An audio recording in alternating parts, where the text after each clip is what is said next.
ba ivoirien na se drapeau Fali. Oh papa, yo mona ça bien ngai. Ozo mona stade ba mondial, au CAF, au CAN, au nini. Alors Fali tu es où? Est-ce que tu peux prester au moment mi kate et belé ba ça benga bango te point. Na mboka na Côte d'Ivoire, na Cameroun. Fallait la musique. Mérité Watanabe, nga bien ngaye, mais c'est les chanteurs moi na mayeli. Ya ça n'a mis en place. Autalara bangode. Oya okitaka ta héritage d'odi. Entre Fali na Ferry. Oya okitaka ka ta héritage d'odi. Donc bas à la prudent. Bas à la mature, bas à la majorité, bas à vraiment bas à la papa. Est-ce que Fali la Gims ba mayeli? Bilo bo sala. Bon excusez-moi vraiment. Na solo ba qualité ya congolais. Na na souci ya ba star a minene ya mboka. Le rôle la Fali la Gims, ba za confiance ba tika ba connerie. Nyoka lona ko felo bide. Na mama yem. Nyoka lona ko felo. Ah. Obigo yo otu. Nyoka lona ko felo bide. Kutanga komboka. Oh. Allez, Fali pour pas pour nana, moi ne adjuna janana. Mais jana à côté là bas na eh. Nanenga mabete. Ce temps où est commis janana, Gims, Daju. Ata yomoko. So place janana ça arrive qui fait bosser à côté la janana. Yeba que Ouera sonne à côté la janana. Yeba que Jibin pian à côté la janana. Ba maman motemo zanongwe munene wana ya ba maman fazana onkaka. Peu importe ba connerie au distant dans sala à la moine. Mais distant a beau santé aux ababantu. Pourquoi botamana États-Unis? Pourquoi botamana aux ababantu du distant? Bisomo to chumu na maboule sur malédiction. Mouto di distant pourquoi ba di distant lelo. Eza Koffi Olomide. Ne pleure pas di distant. Ton papa est là. Lelo Koffi comme mabe. Oyo, c'est Fali poupa. Na otaki Luanda na mission na rester comme on était pas passé en fola à Kabarate. Na autant comme na suka to kabwana. Alors comme ni na ko clasher Syrie yo na ko clasher lo mabe yo ke na Luanda mo ya mokate hotel na gintie ko na mo gintie ko makata ta Luanda. Ba swinga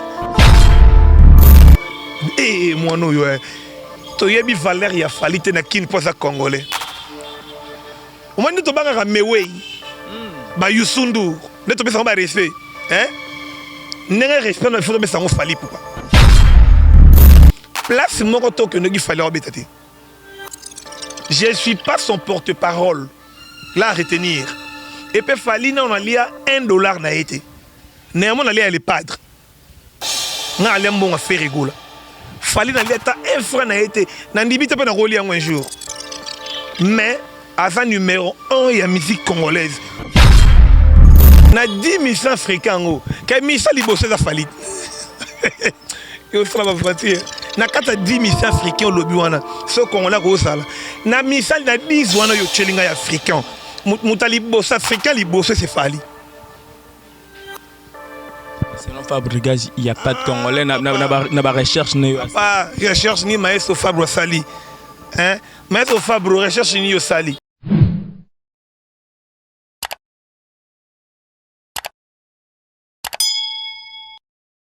Heureux de savoir que vous êtes nombreux à suivre cette émission Buzz avec DM, une émission qui est présentée par votre humble serviteur Dan Mosengo, le cardinal de la presse. Je dis salut à vous tous, chers internautes et chers abonnés de Top Africa News. Télévision, une chaîne pas comme les autres. Si vous n'êtes pas encore abonné, je vous demande de vous abonner vraiment massivement, car vous serez très bien informés à travers cette chaîne, à travers cette émission, à travers votre présentateur Dan Mosengo. Dans le souci de vous informer, aujourd'hui, je reçois pour vous Sélé Moukoukou, une personne à présenter. C'est un présentateur congolais, un chroniqueur congolais. Ensemble avec lui, nous allons décortiquer, nous allons faire l'analyse de la musique congolaise en général. Merci beaucoup à vous tous. Déjà, je dis merci à la grande équipe technique de Top Africa News Télévision. Là, je vois Gloire D derrière la caméra, que je dis Matondo Mingi Naye, le king de la réalisation. Je dis big salutation à mon boss Johnson Keto, le vieux Mbembe, le pasteur sans Bible, la Pessimbo Tebisika Azali. Je dis merci à vous tous d'avoir fait confiance dans votre chaîne Top Africa News Télévision Pour ne pas beaucoup parler, je dis déjà bonjour à mon invité qui est bel et bien Célé Moukoko. Bonjour Célé Moukoko. Bonjour Dan Mosengo, grand journaliste. Bonjour à Gloire-Di, bonjour à toute personne qui suit cette émission. Et bonjour infiniment aux héros d'Alombre, j'insiste, mon ami de tout le temps, de tous les jours, Gloire-Di.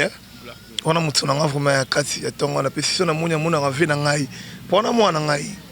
On a moi na ngala tatale ki na e. Tozaba bantu on peut pas oublier la source. On a moi na donc on a pesé déjà grand frère na ngai.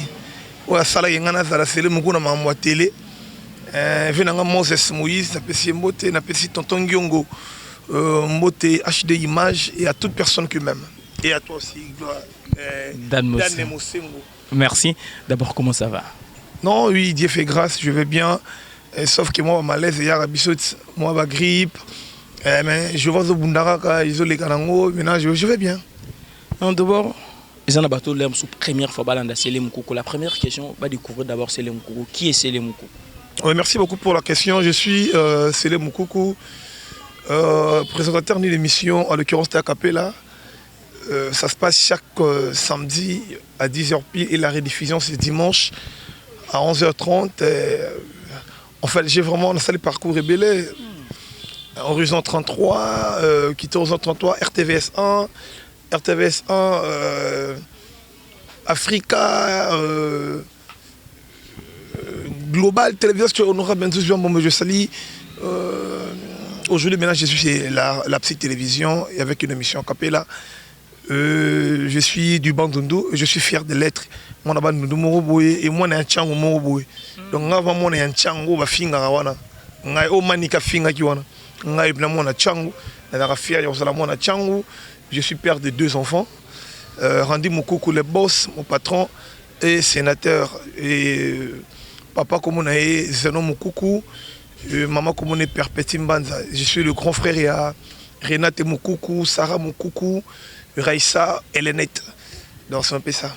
Célé Moukoko marié ou pas marié? En fait, Célé Moukoko, je ne suis pas encore marié, mais engagé. Avec? Non, je ne suis pas marié. 089 62 14. C'est-à-dire, il y a Moucheni. Tapez sur plus 243. Mon grand frère Willy Moucheni, il y a mon bien. 89 62 14 660. Je répète mon numéro. Plus 243 qui a Willy Moucheni. 89 62 14 660. Bateau Libo Balanga, je suis là. Est-ce que ça dérange dans célibataire? Moi, ça la cop et après, il y a télé, musicien, artiste, comédien, journaliste. Si le célibataire. En fait, si tu es célibataire, et tu as bien dit que si tu es célibataire, comment tu peux citer le nom célibataire engagé? Ah, célibataire engagé. Bon, là, ça dépend. Il y a Mouto, Ozo Kumbe là. Notre inga c'est Moko et Beba Dan Mosengo. Tout le monde est bon, l'inga basse à Batoua. Moi, c'est bien dans Libala, oh, il a changé comme Mouto. Libala Mouto Yebani. Alors, moi, Libala Mouto Yebani. Qu'est-ce que Libala Mouto Yebani? Pour Nini, côté car moi, si ma bombe, moi, c'est ça vulnérable. La femme, elle est là juste, il faut ça la protéger. Dans les rois de la forêt, moi, si ma bombe, attends, fait dans un sonné, alors mon gros côté comme un pata mingi, pour ma pata ça derrière na indusa. Mais vieux, na Canada côté comme un pata, toujours un bombe. Idéologie, les rois de la forêt, où Ranson, où allez mettre des esprits. À la sabiso, c'est l'effort battre la moi si. Ko tchaka moi si mingi na metando yikete. Ko talanga tanga comme moi si mingi te. Fait dans un monstre d'amour, Félix, c'est quoi? Papa n'a pas fléti, papa n'a pas ça n'a bana, ça n'a madame, mais Oroyo a été à Tchara Libangele qui en passant. On a fait beaucoup de monde, on a Peggy Petit, et les Kinango. On a Sarah Moukoko, Dan Mosengo, on a fait on a vu ça prêtre. Et bien que moi, si je m'expose à dans le monde médiatique. Merci beaucoup là, c'était juste un rapport tout ça. Rendre l'agréable à l'utile pour tous ceux qui s'abonnent à Batmozola Ndabiso. On va vraiment maintenant tout côté en actualité musicale. On va parler un peu. Là, on a bête ma solo la famille, c'est pour côté la première question. On voit ce qui se passe les lots dans la famille à Kofi Olomide. La guerre entre Didi Stone et Cindy Leclerc, Poste et Didi Stone. Est-ce que c'est important Didi Stone à Kende na clash na Cindy? Merci beaucoup Dan Mosengo pour la question. Et question on a ligné vraiment na sala na fanda non wana na fanda wana au bon Diddy Stone Olomide na kena ngobe Diddy Stone Olomide azali fi oyo Koffi Olomide mwana oyo Koffi Olomide a fuli na bana tout Koffi na baroki azan ba del perlo mais mwana oyo Koffi a fuli kwa Diddy Stone azate Diddy Stone aza mwana biso oto ko betaka kombo ya moro po Koffi okabona na Diddy Stone te mais Koffi okabona na Alia po Koffi comme beau frère na biso bana chang c'est vrai Koffi beau frère na biso quand tu as un fait dans Bogar, fait la sorte de Boro King. Oh, beau frère Nabiso, il a Koffi Olomide.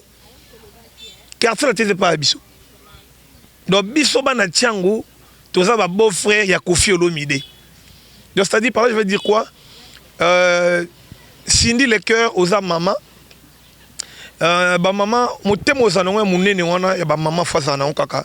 Peu importe ba connerie au Diddy Stone dans ça à la moine mais Diddy Stone a beau sa tête aux Bantou au Kobo tamana États-Unis au Kobo tawapi aux Bantou Diddy Stone ba clashera sur papa te sur moi si ya tata te bisomo to chumu na mabulu sa malédiction muto Diddy Stone poko ba Diddy Stone lelo eza Koffi Olomide ne pleure pas Diddy Stone ton papa est là. Les gens Koffi comme mabe. Guerre ya papa na maman bana bakota raté. La vérité dan.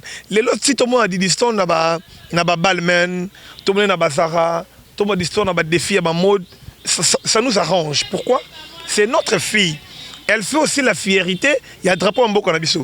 Mais ceux qui Diddy, ceux qui au côté na aventure oyo les la musique congolaise na aventure ya relation amoureuse ya papa na maman na yo ozo chumona ba malédiction Didi Balmain na benga souste Sarah benga tana pour Koffi c'est un nom hormis combo ya Koffi Olomide c'est son père ou a engendré Diddy Stone théâtre na ba réserve ngana ko to longo pona na bana randia balukelanga be po comme finga ngai pour na problème maman bango non papa na ngai c'est non mukuku que je salis et dans maman perpétue Mbanza na mon rappel mbutu non on dit que non pourquoi papa sali boye et na comment finga papa na biso pour na côté la maman non moi na fosa église au milieu du village batu babota yo bango wana ya robota Koffi te so Didi obosana akoro le ka Koffi na ba milliard akobota Koffi te Koffi akolo beloko mukie kaka kwa takora ma roba kelo mo mukie pona Didi zong selanga ka ba semence na nga po esala yo Didi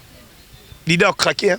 Est-ce que par rapport à d'autres internautes, exposition, il y a couple on a Koffi Olomide Cindy, ça dérange un peu personnalité. Il y a Diddy Stone, il y a poussé moi aussi à tenir non, même pas. On est dans la rumeur, ils ont tout quand ça travers. Diddy Stone a moi c'est Koffi Olomide. A moi na Koffi Olomide. Bolingo oyo papa sala na mama wana ça n'a rien à voir les Diddy Stone. Oh Didi sala Koffi akota ngota kwata koraman et Koffi tellement bo agresser moi na ngate o nga buna na nga e botika moi na nga nana yebi ngote na sa porte parole ya Koffi Olomide te nga fele na liaka pe mbongo kwata koraman te mais quand même à ça la fierté musique na biso aza légende na makambo oyo kwata koraman nana lobi pona moi na été. C'est ma fille.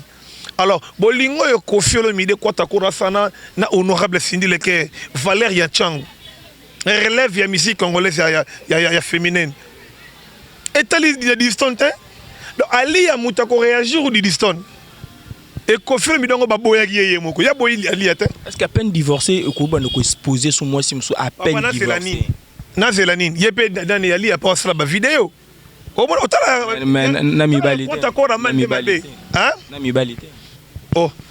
Koffi pegisi alia sala pela mibalite azane libre.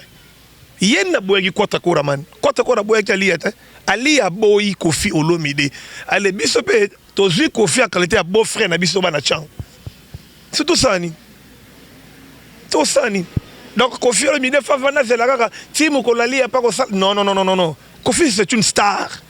Koffi c'est un nom. Potoyeba Alia, c'est à travers Koffi Olomide.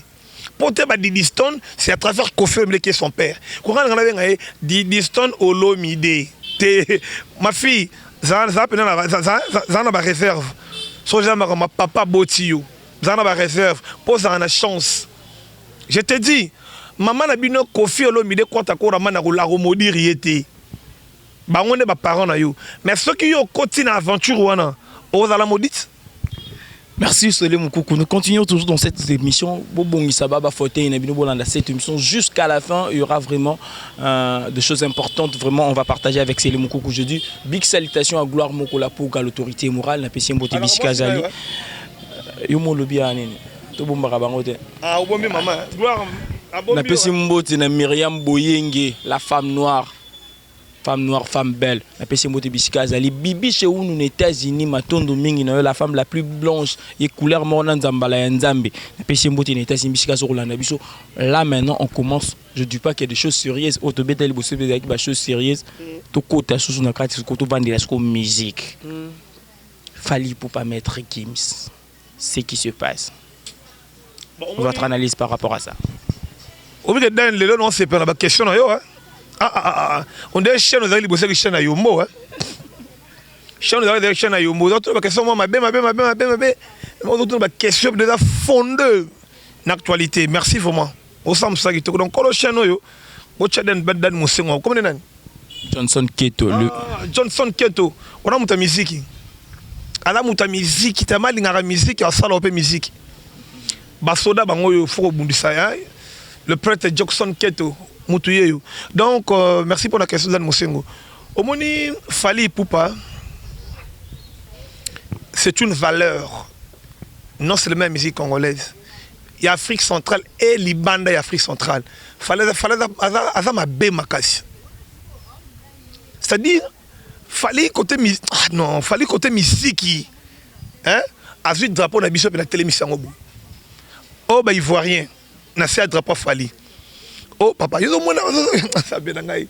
Ozo mona stade mondial, au CAF, au CAN, au nini. Alors Fally tu es où? Est-ce que tu peux prester au moment mi kate et belé ba sa benga bango te point. Na mboka na Côte d'Ivoire, na Cameroun. Fallait la musique. Maître Gims, c'est notre valeur. On a moi na biso. Moi na fait na so juna janana. Badaju, on a ba na biso. Mais là qu'on a c'est la ténine. Dan Moussengo, aux Congolais. Gims c'est Congolais. Fally Ipupa c'est Congolais. T'as la ennemi à Congolais, c'est la cas Congolais. Je ne sais pas si je me fais comprendre. Olé Fally na Gims, c'est pas bazar makasi, bazar la soudé. Babundi ça ba ivoirien parce que la musique ivoirienne ça en a buzz. Olé babundi sa musique ivoirienne, bango Fally na Gims so bazar ba leader, bazar na force ya makasi. Dis-moi maintenant, tant oyo, et ça le cola, Kinshasa et Zebunda na Matadi. Je te dis, de tout ça va bololé, Gims, Fally Ipupa, s'il vous plaît, bon mais kako zonga, botika ba basser sa médiocrité on a Gims. N'a pas sans parti pris, parce que en fait je suis journaliste comme toi. Je suis vraiment église au milieu du village. Pour Nanini, Gims c'est une valeur. Fally c'est une valeur. Alors tant que bango ba congolais Gims ça va moi oyo, il faut te mettre à kema boko. Nandenganin, avant di bané na bané, atika la kaka congolais. Asalaka résident. Na tero na comme belge, na comme français, na comme marocain, na comme boy azaka ka congolais. Et Fally Ipupa azaka congolais. Est-ce qu'ambiance wana Fally au Bossani Gims au Bossani ya représentant le bureau ya nanga hein botika bilo bosala wana na mto côté na te na somo na Fally Ipupa na Gims ne ba zoba bazaba zoba par rapport ya congolais bunta congolais na mo na Paris ba master ba kati bazokata ba papier ya Gims bazokata bazopasula ba DVD ya Gims koto ya Gims bazo passer ba wario mais bazo bunda congolais na congolais. Mais non, on doit arrêter, c'est pas bêtise. Il y a pena Juna Jana na sa grand frère, il y a Fally Ipupa. Allez, Fally Ipupa zo bunda na moi na Juna Jana na. Mais Jana à côté là-bas na na nga mabete. C'est tant que comme Jana na Gims Daju. ata yo moko so place Janana ozala qui fait bosser à côté de la Janana yeba ke wera sona à côté de la Janana yeba ke Jibé puis à côté de la Janana place où peut bosser azali hérité à côté là. Allez, et comment tout ça la raison contre une grande star, l'occurrence de Fally Ipupa. Et c'est pas bien. Il y en a dit, est-ce que Fally Gims va mailler? Bilo bon ça là. Bon excusez-moi vraiment. N'a pas qualité à congolais. N'a pas souci à star à minene ya mboka. Le rôle à Fally Gims, base confiance, pas tika ba connerie.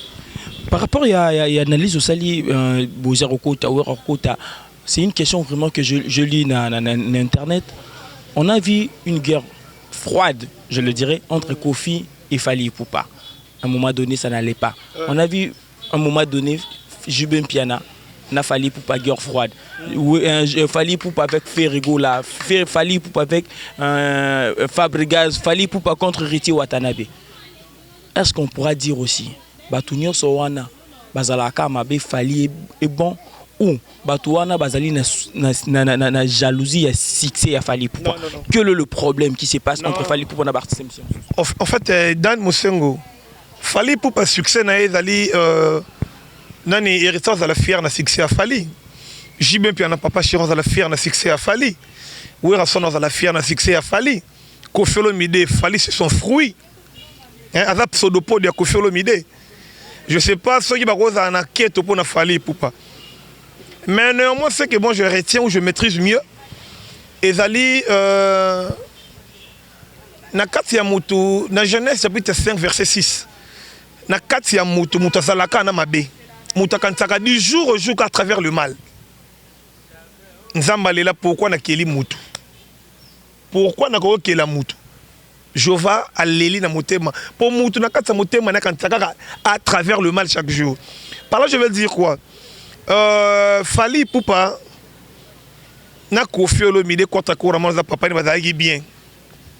Bon, il paraîtrait bazo ki moi eloko moko pona amona ki vie netka sondeni wana na maîtrise dango penete makambo elekela bango balé.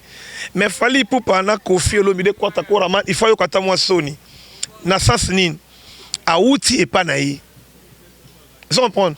Contre nani contre couramment amona Fally sepela azako benge mwana mayele tala mwana mayele yo akoti mwana mayele yo aye et bon sikoyo kaka malamuko spontanément bébé na kwata koraman et pozo gérer ranki nango na conflit nango wan to ko ketam so ala papa ne ba réparer na faire gola les padres est normal Fally Ipupa na faire gola ceux qui ba yoka no ba pire musique ekiti donc ba golo afwa salaka likolo ba warrior ba sapeka likolo. Ceux qui warrior bête stade plein, Golo fa bête stade plein.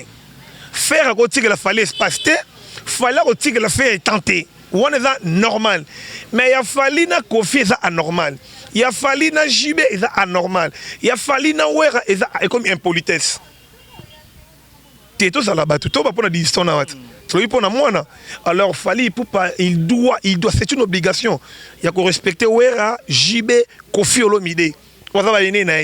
Mais faire égaux le padre na Fally Ipupa ataba bundi ma Koffi ataba figani et dans le la loi mbomaki na tabulay na rochero ba beta ba guerre na ndenge tina suka ba yemba ngunge Kinshasa makambo Kinshasa luambo tabu ba ko fini toujours pas koyemba ya ngo longote là c'est normal pour hériter Watanabe ngabe ngaye mais c'est les chanteurs moi na mayeli ya ça n'a mis en place. Entre Fally na Ferry, oyo kitaka ka tant héritage d'odier. Donc base à la prudence, base à la mature, base à la majorité, base à vraiment base à la papa.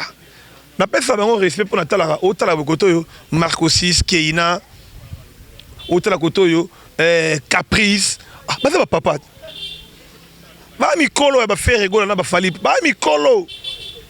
Il faut batika en tout cas faire la concurrence dans la loyale batika ka ba vie libre pour faire ça là bas quoi ta ko ramana ko tika la ka jamais ko ça la test en orchestre Fally Ipupa jamais est victime jamais quoi ta pas ya Fally jamais Jiba que teste pas Fally mais néanmoins ba orchestre tant il fallait les kawana fallait les cas maison mère, fallait les cas quartier latin, il fallait les cas la BCBG. Non, il faut, hein, moi, je considère ça estime, hein, et ça allait bien. Mais selon d'autres langues, traiter Fally d'arrogant, de prétentieux, de souvent dire que lui est le numéro 1 de la musique congolaise, il passera vraiment bien. Numéro 1 de la musique congolaise. Selon ma proche, nous, selon ma warrior. Ah, selon ma warrior. Bon, si vous avez une musique, na présente une émission musicale, na maîtrise dans le Sikoyo. Fally Ipupa, Sikoyo, ada number one, Sikoyo. Moi je te dis. Et n'a pas trompé, Fally est étranger. Fally est marocain. Fally est camerounais. Est rwandais. Fally est congolais. Hein? Sur le plan artistique, Fally est number one. Donc, Moutoua l'équipe Fally Siko. Bon, ils attendent, hein? Ils attendent à Wenge. Hein? J'ai même pensé que tu as pas de koufa. C'est bizarre, na changu. Au la presse va tout la moutoua koufi. Ouera idem. Kofi de quoi t'as encore maçon aïe plein au saranate. Tant oyo. C'est Fally Ipupa. Na otaki Luanda na mission na resté comme on était pas passé en fola à Kabarate. Na autant comme na suka bato kabwana. Alors comme moi ni na ko clasher sérieux yo na ko clasher lo mabe yo ke na Luanda mo ya mukate hotel na gintie ko na mo gintie ko makata ta Luanda.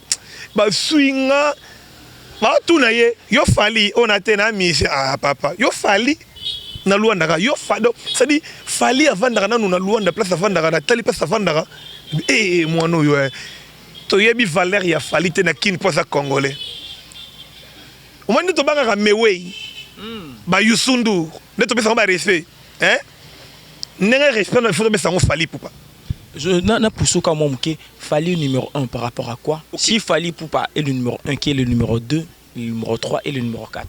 En fait, moi je suis pas là pour citer qui est le numéro 1 2 3 mais je parle des non c'est moi pureté na makambo. Pourquoi on a dit Fally numéro 1 so OK, t'as la Fally on dit mboka monde comme il y a Fally. Monde.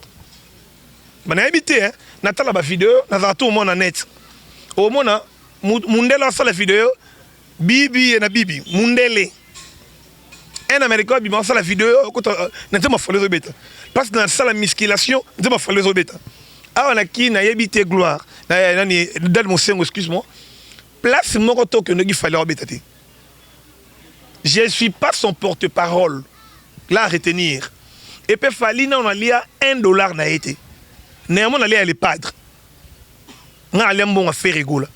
Fally, on a lié un franc n'a été. On a dit que on a relié un jour. Mais, à ça, numéro 1, il y a la musique congolaise. Pour un ini, Naza congolais, on a la fière, il y a un star le roi Fally Ipupa. On a machete. Bon, on va faire 2, 3, 4, pas potent. Mais félicitations à Massalan, héritier Watanabe, à la Grèce. Dans 2-3 matins, tu as Paris, l'orchestre. Moutatika la zate. Donc, messieurs les chanteurs, Motona Tembe, bravo mon frère, Bundamba la Rabongo. Merci beaucoup vraiment Célé Moukoukou par rapport à l'analyse, na savoir-faire Nongozo Pesabisango. Je vous dis de commenter cette émission, liker cette émission, partager, suivez cette émission jusqu'à la fin. Il y aura vraiment beaucoup de choses vraiment ekitoko tout au long de cette émission. Je dis encore, si vous n'êtes pas encore abonné, je vous demande de vous abonner massivement sur Top Africa News. C'est vraiment votre chaîne, c'est la nôtre, c'est la vôtre. Abonnez-vous massivement, partagez, likez cette émission. Je dis big salutations à la personne la plus importante, il y a chez nous, parce que vous avez moyen danger. Beauté, Bozala très bien informé à travers cette émission Buzz avec TM Johnson Keto, le vieux Mbembe, le pasteur sans Bible, Tottenham Boy, la PCM Bote Bisika Zali, wana izawa bilam, qui vous attendez dans le téléphone balamoro. Vieux Mbembe, na senga. Osenga nayo. Johnson Keto. Ada prêtre na mon musique.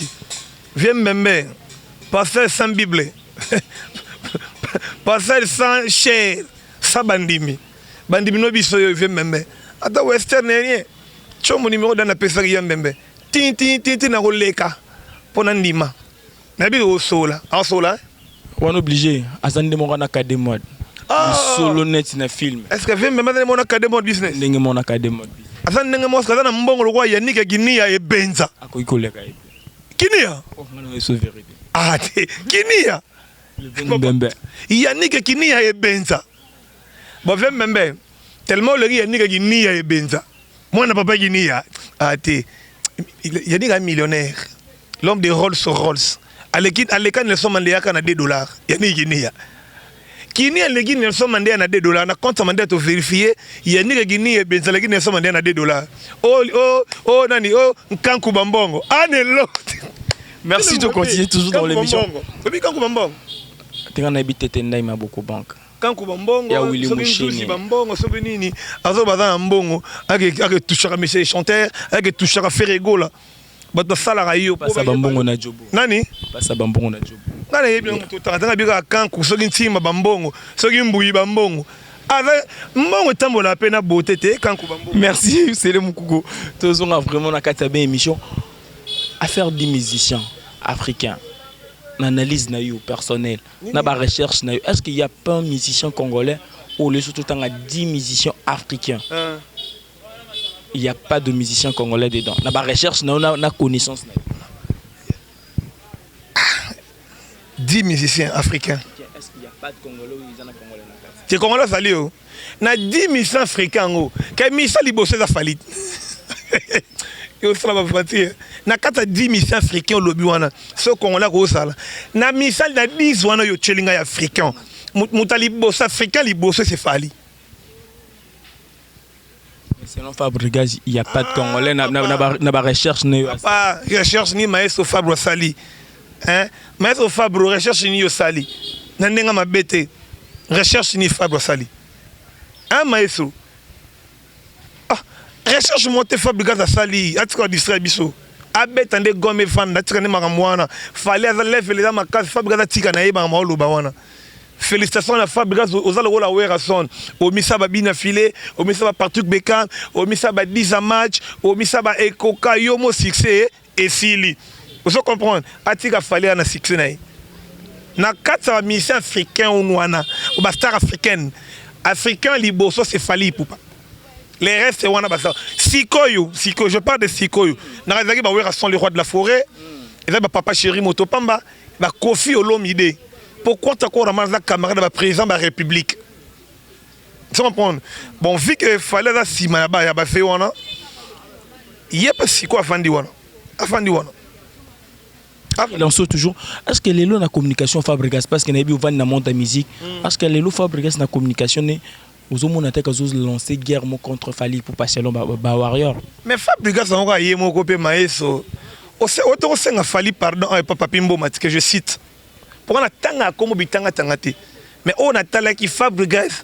Récemment, moi je t'ai suivi chez Papi Moma. Donc on a fallu pardon à grand frère, au moni, Yaranga, Manu. Mais quand si vous avez changé, tant que vous avez de moupé. À ce qu'il fallu pardon. Ah, on va faire un peu pour un ébi, on va faire un peu fallu. C'est la communication et beaucoup de warriors disent qu'ils s'attaquent indirectement à Fali. Dire déjà qu'il y a un musicien africain congolais moi avec la notoriété qu'a fallu pour pas et déranger beaucoup de warriors. Maestro na nimi beta ko finga su pasenga fali pardon makasi. So maestro asenga finga su fali ngana kama parce que maestro asenga yipena pardon fali limbisanga uzaka ya na benga ya Rodrigue Ntimba.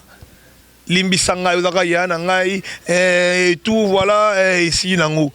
Ce qui n'a fini sous Fali n'a encore soit créé guerre contre Fali n'a on dit maté pour à autant que c'est un pardon kalaté même pas 2 ans parce que fini soit à Yomoko est-ce que Fabregas est intellectuel alors conscient Vibrator traite Fabregas d'hypocrite de quelqu'un qui n'est pas vrai c'est long façon il y a même toi m'a dit l'histoire de l'homme idée à moi il y a Vibrator tu es bagaille il y a Vibrator na ma tête oui bagaille na ma tête ça va t'abaler il doit être en académie des beaux-arts. Ah non, comment ben ah mais yo mon âme t'aime comment t'aime Ibrator mutazuye à fabriquer c'est Fabregas.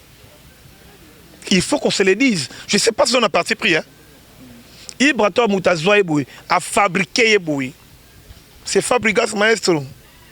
À salé boui, à simbi boui, à tombol Ibrator boui, à kene, à mettre avion, à quitter si à pessier na batou.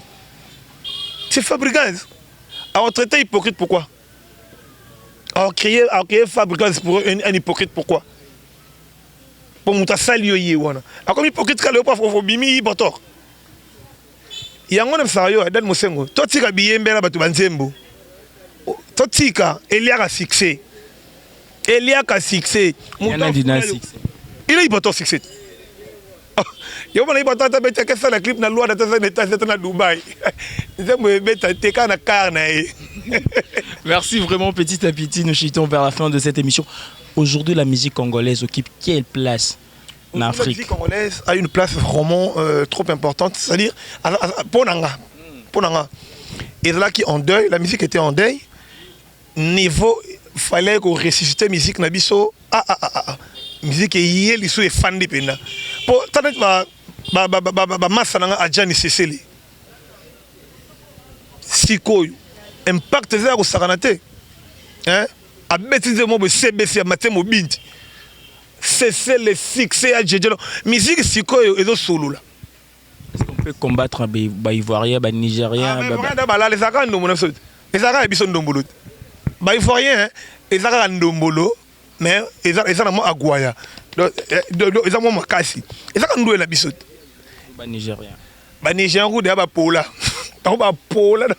Musique na ya salité ba bina ya biso. Boîte ni surtout na Nigeria, na Côte d'Ivoire, na Nigeria, na Libreville, ba bina ka biso.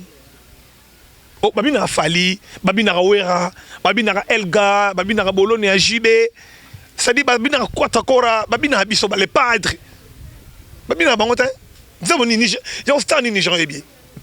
Et puis Davido Davido Whisky. Davido qui fait le succès. Davido qui fait le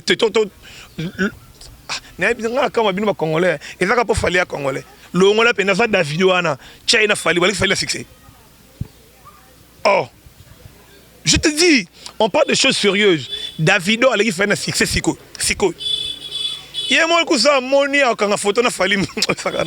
Merci beaucoup, Célé Moukoukou. Trois questions d'abord, la première question. Selon à propos de Fabregas, la star Nabiso Ming Afrique congolais, a better na cérémonie minine kaka pour bazana ba camarade. À l'occurrence Fali a better parce qu'il a Samuel Eto'o. Bourneboy a joué une robeta na finale à UEFA sans relation. Comme ça selon vous. Comment trouvez-vous le propos de Fabregas? Fabregas a eu guerre na Fali. Et là on a aussi Gims na Fali on a mis tout ça là-bas. Pour Congolais, Boutaka Congolais. Gims Congolais, Fali Congolais, Babouni Baoumbali. Fabregas Congolais, Fali Congolais, Balinga Babunda. Papa, Kobuka na te, hein? Na ebisi yo lelo. Yé Fabregas a yépi. Papa. Il n'y a pas de camarade. Merci beaucoup. Bah, c'est déjà une technique. Vraiment, on arrive vraiment à la fin. C'est les Moukoukou. Aujourd'hui, ma qualité à chanteur, 3 qualités à bon chanteur. Pour nécessairement la question, sur quoi pour nous rapidement. 3 qualités à bon chanteur. Il y a bon chanteur. 3 qualités à bon chanteur. Oui, on a eu baraté mais on a eu tout hier. Na moni meilleur animateur chanteur azana na bois ka été pour kosinga 2 fois. Na bois ka été. Yes azana car. Aromo bin sanga na bois ka été. Na kabilanga la po ya azana ba faire mais on me belé na ba car aéroport en Chili. Na otanga comme on a été. Ami senga banda 3 qualités un bon chanteur. Musicien liboso. O ça la musicien. Il faut la retrouver. Musicien, où est-ce la mission dans la musicien? En fait, quand on parle de la musique, star, pendant la star, Fakanga Mounoko. Misakanga Mounoko. Alia Kabilia Aliate. Merci 3. Est-ce qu'on a sa comparaison? Non, est-ce que va tomber à ma banga na yo? Entre, non, tu n'auras la question.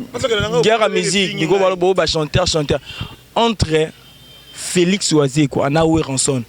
Nana za bon chanteur na bami. Ah, obi que la personne nous fait un monstre ba mbote belé ba courage pour absenga bi scellé na influence on ngo lelo oyo. Soutenir ngana mama stade de martyr. Vraiment je te soutiens. Le 12 août na stade de martyr, monstre a salle plein à craquer. Félix Oazé qu'on a Ranson. Bon chanteur na bon. Clé au monstre au sala aux idées dans le stade de Martyr dans le 12 août. Bah cultiver nion surtout que tous tenir monstre d'amour. Question les ali wa c'est quoi? Na we rana na mba bien. Na ba mbale zo mutu. Na na boyemba. Zuka mutu moko. Wona retour bien petit ngeme petit mu shinjange petit mu ta shinjange. Muta ta petit mu ta shinjange na vena lo baneni. Faut ça choix. Faut ça choix. On est là kamba vite là kamba yemba de royemba red. Mutu moko. Bon bele baba bon. Pour na mutu moko.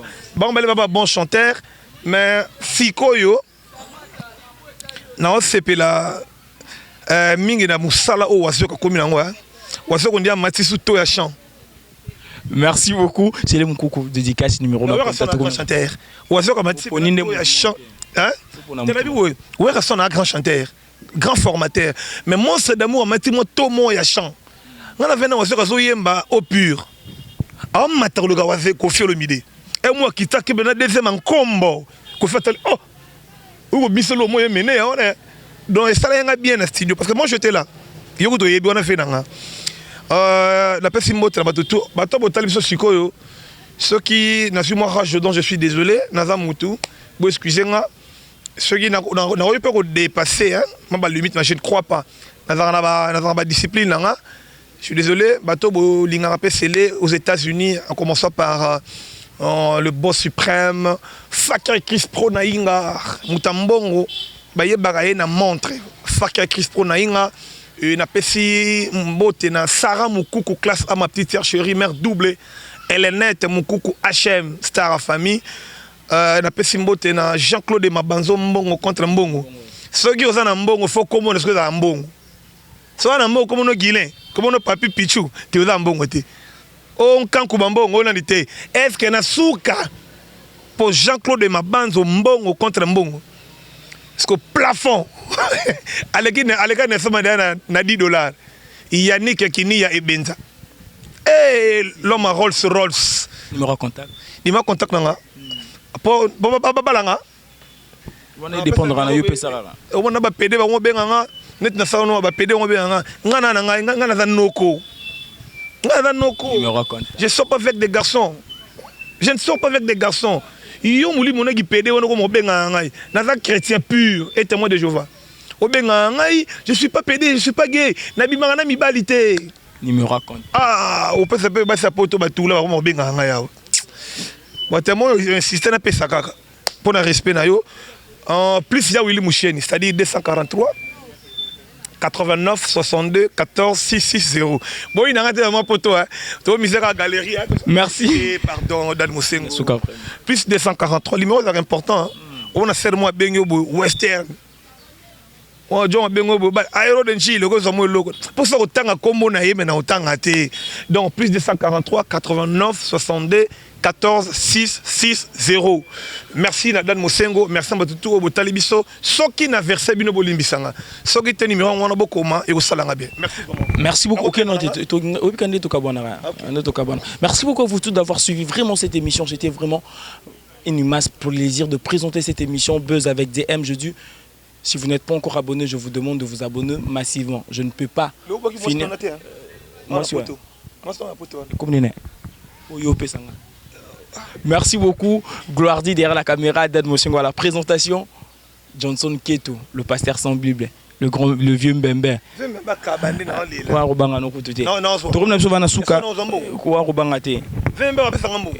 Cas de mode, merci beaucoup. C'est les Moukoko. Cas de mode business là, ça aussi sera un mot. Cas de mode business là, tu sais. Nyoka long, on a Koffi Olomide dans l'équipe. Nyoka long, on a Koffi Olomide. Na maman aime. Nyoka long, on a Koffi Olomide. Ah. Nyoka long, on a Koffi Olomide. Kutangara Kumbora. Oh. Koffi l'équipe Nyoka long, on a un bébé. Merci.